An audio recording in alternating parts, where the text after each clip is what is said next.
Yesterday was a good day for the Seahawks and the 12s. Kam Chancellor ended his holdout and returned to his team. Chancellor will join the Legion of Boom in the secondary on Sunday when Jimmy Clausen and the Bears come to town.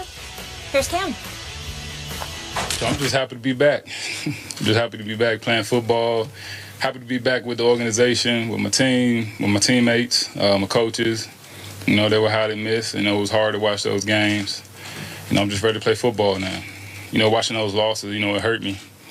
Just being the leader that I am.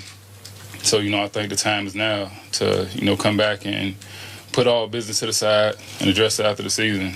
You know, just get back to work. The time is now, Skip. What did Kam gain from this holdout?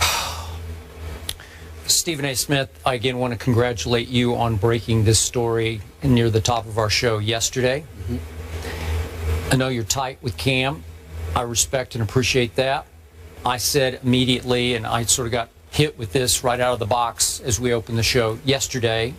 It struck me as noble and impressive that Kam swallowed his considerable pride, listened, as you pointed out, to Ray Lewis, the great Ray Lewis, and said, I got to get back and help my football brothers in that locker room. Love all that. Then last night, after you and I talked, I began to think about, okay, so what's the upshot of all this? What purpose did this serve? What did Kam ultimately gain from all this? What did he earn from all this? And the answer is absolutely nothing. All that he accomplished was helping his brothers in that locker room dig an 0-2 hole for themselves, right? I mean, if he's there, I think they win the first game at St. Louis. I don't know about the game at the Bad Man at Lambeau Field, but maybe they win that one too with Kam. I don't know. But he lost 2 game checks.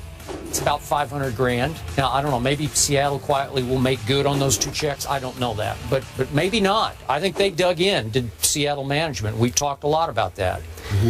So the quarterback of the defense, the guy who runs the defense, what was his game plan through all this off the field?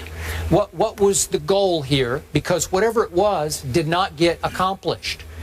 Seattle was willing to negotiate with him all along because they had discussions. I don't know how fruitful those discussions were. You don't think very, and they tended to alienate him pride-wise by what they told him to his face. Both the GM, Schneider, and obviously Pete Carroll was on board with Schneider here. So there's bad blood that got dealt on both sides through this. Kam's not happy about it. He has no leverage left. So once you go down that road, for me, you got to keep going down that road until you win. Because I'm going to use this example one last time. The Emmitt Smith that I went through as I was covering the Cowboys, Super Bowl champs, 92, going to 93 football season. And Emmitt held out for 2 games and came back and won league MVP and then Super Bowl MVP after his team fell to 0-2. Emmitt Smith got his money. He quote-unquote won, even though I still thought Jerry took him a little bit to the cleaners, but he still got something that he was holding out for. So Emmitt felt really good about it. They all felt great. That was quite a triumphant, joyful celebration that they had in Seattle, and that's great by me. But in the end, what purpose did it serve? Nothing but 0-2 that I can see. Help me out here. Well, I'm going to help you out.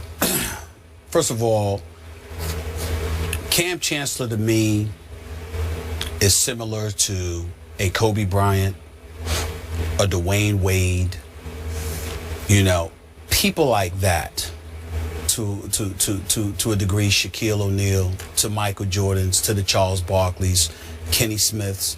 I mention names like that, Skip Bayless, because those are individuals that I know personally, that I have a strong level of affection for, simply because I respect them as men. Yep.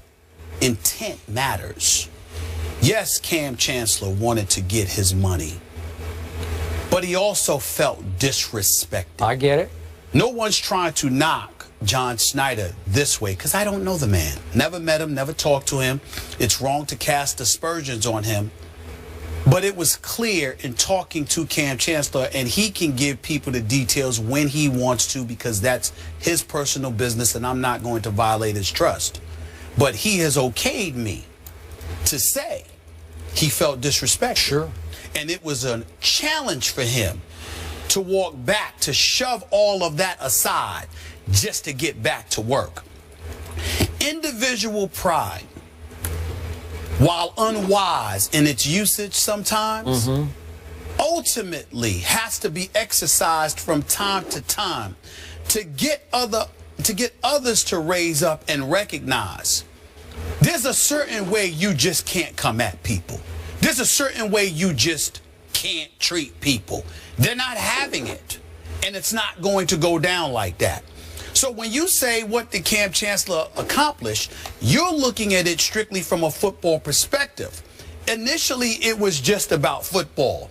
But what argument I am absolutely 1,000% sure he would make to you and anybody else who's listening is that it elevated to a point where it wasn't just about football anymore, which is why it wasn't just me on the phone with him. There were other folks too, including our very own Ray Lewis. And if Ray Lewis wants to talk about that, he's capable. He can do that himself. Ray Lewis was on the phone with this brother, talking on a much, much deeper level. I'll get a little bit personal with both of you if you don't mind. Skip will appreciate this story. You don't know about it.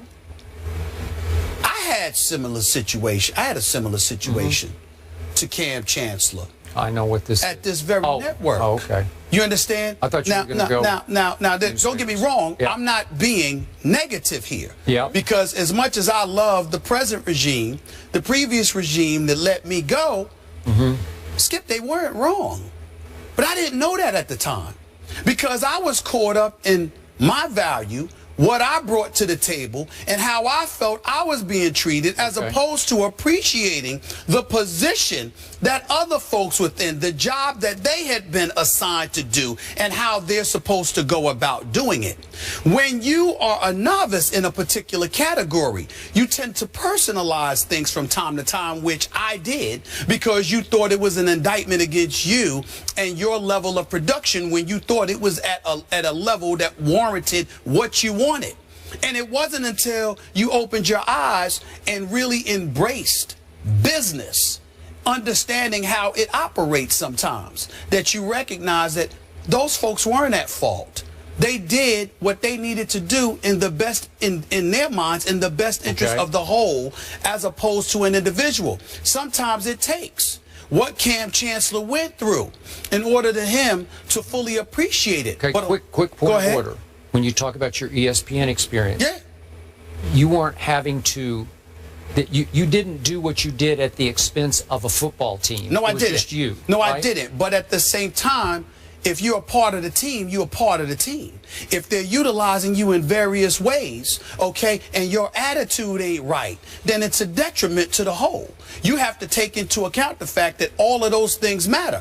I can work with Skip Bayless, and no matter what I'm going through no matter what I'm going through in a professional life, even though life is very, very good for me at this particular juncture in time, if I were going through something adversarial, I could still come on this show and do what I do every day, because from a personal level, I'm able to harken back to when I was gone and who one of my top supporters were. It was Skip Bayless, sitting here fighting for me, wanting me to be here, wanting me to work with him every day and pounding the pavement and alienating some folks because he wanted me so badly. So what I'm saying to you is that, but sometimes you got to go through that before you know better. And Kam Chancellor hadn't gone through that before, so he didn't know better. So even now, though he's back, somebody had to educate him about, look, this is what it's costing not just the team, but you. And you have to put other things aside.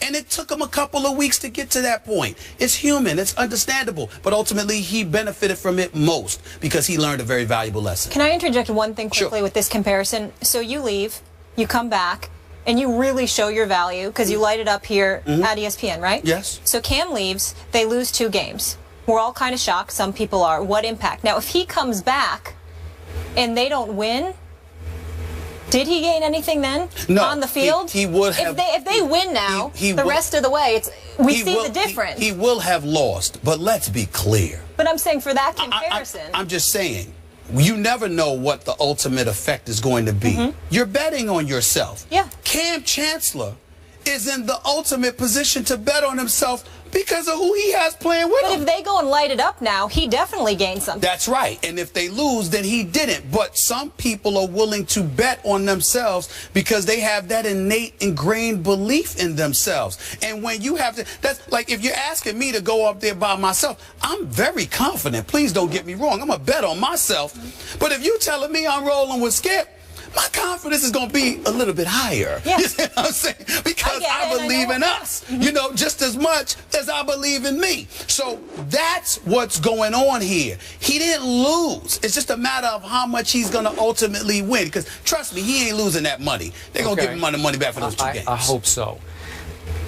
The flip side of your point, the downside of your point, and I hate to even raise this issue, but we all know this is a violent game that he plays. He had his knee issue going into the Super Bowl. Right. So he's also risking his future here unprotected for the rest of this year, right? Yes. Yeah. Okay, so that concerns me a little bit, just a little bit.